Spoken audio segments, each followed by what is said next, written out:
good. Yeah. Yep. All right. Coach Sims. Greg, can you kind of recap what you felt about y'all's performance in Urbana and your outlook on Carlsbad? Yeah, it was really solid. We know we finished 5th and only 5 advanced, but I felt like it was a little bit better performance than that. We kind of limped in a little bit there, but we started really well. I think round 2, we didn't quite finish that round like we wanted to.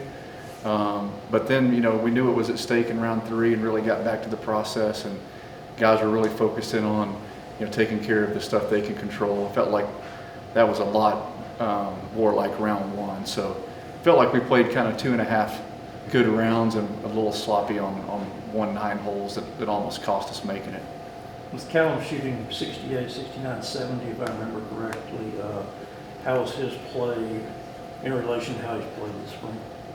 Yeah, I know he would admit, he hasn't been playing his best since this, since he, made the low amateur at the British Open. So, yeah, his resurgence was something that we've been waiting on, but we feel like that there's been a few things holding him back, and I think he found a few of those things that have been helpful for him, and he's putting the ball really good. So that's obviously driving it well and putting it well. I think it'll really translate out to Carlsbad. Which course have you liked better, Greyhawk or the Omni? It's hard to say. I think, I like them both. I think they both separated. I think Omni, is a little more convenient. You can roll out of bed. The hotel's there. The weather's obviously, not 105. So there's some things that maybe outside of the golf course I like better. And I think the golf courses are very similar. Not very many, it's not tricky. It's right out in front of you. It depends on how firm the greens are. Last year was a brand new golf course, so the greens were, pretty firm. So if they can get the green firmness similar to last year, then it'll be a good test. If it isn't quite as firm, then I think the guys will shoot some low scores. Which I was going to ask you, kind of leads into a question. What is the key 1 or 2 things to do on that course to play well?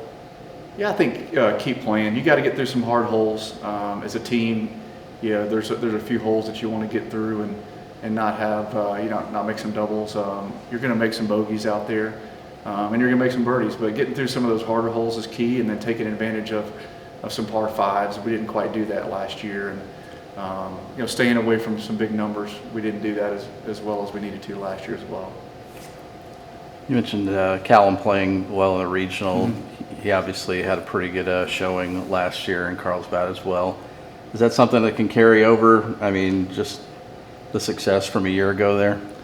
Yeah, I think there's a lot of times you show up to a place and you like it. You like how it looks. It allows him to use his strengths, which is he's very long, so it doesn't take driver out of the hand. So I think it's a good golf course for him. He obviously going to have good memories from there. Anytime you have good memories associated with a place, and I think it brings up those same feelings again. So it doesn't guarantee you'll play well. He'll have to still do well with his processes, and he'll still have to do all the things that we preach to play well, but it always helps when you have good memories at a place, for sure. Him and Connor playing in Dallas right now. I think Connor might have wrapped up, but how does that process help this weekend, them playing today and that?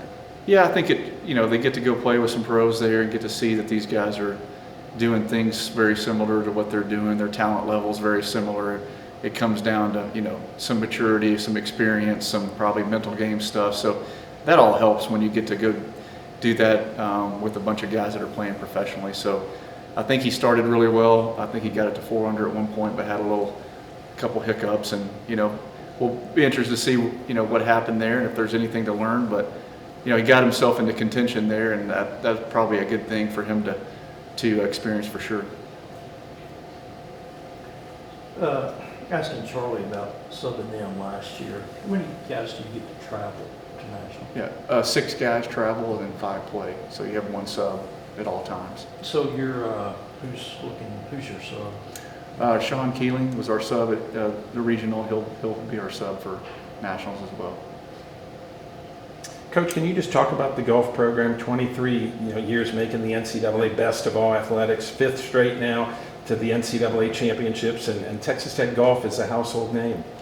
Well, we've been fortunate. We've been fortunate to have support from our administration, but obviously building the Rawls course is a key piece of us getting better. So Jerry Rawls investing into the program, and then other guys that believed in what we're doing to give us good facilities so that we could recruit. But we also had a group back in 2002 that made the first NCAA championship in 25 years, and so that was before the Rawls course. Those guys were really paved the way for this program to start making the next steps, and we've been able to just kind of sustain that through recruiting good kids and working hard, and that culture has been key to our success for sure.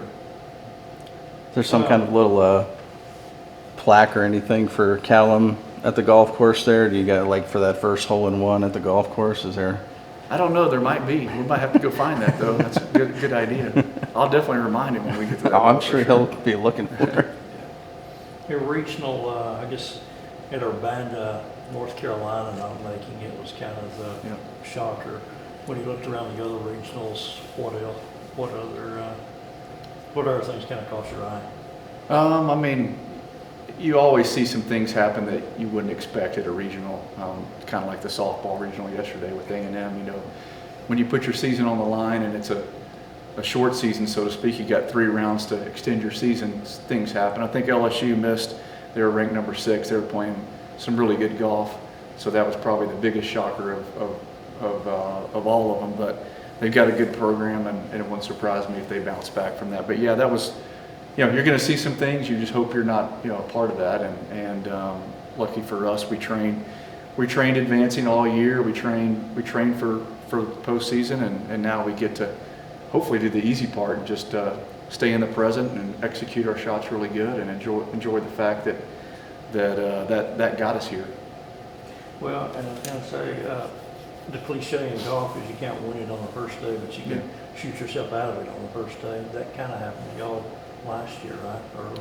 Yeah, it did. We had a pretty poor round, but I think it wasn't, the year before that we had probably the low round of the wave and set ourselves up for a good second round where we were going to play in the morning and didn't handle that well. So I guess when you do it long enough, you kind of experience a little bit of everything. But yeah, it'll be important for us to be ready for the first round. We're playing first off on number 1. That should be a big advantage to have good greens, probably low wind, and an opportunity to play fast. And so I think that'll be a big round for us. But they're all big. You got to put together 4 rounds to make the 8.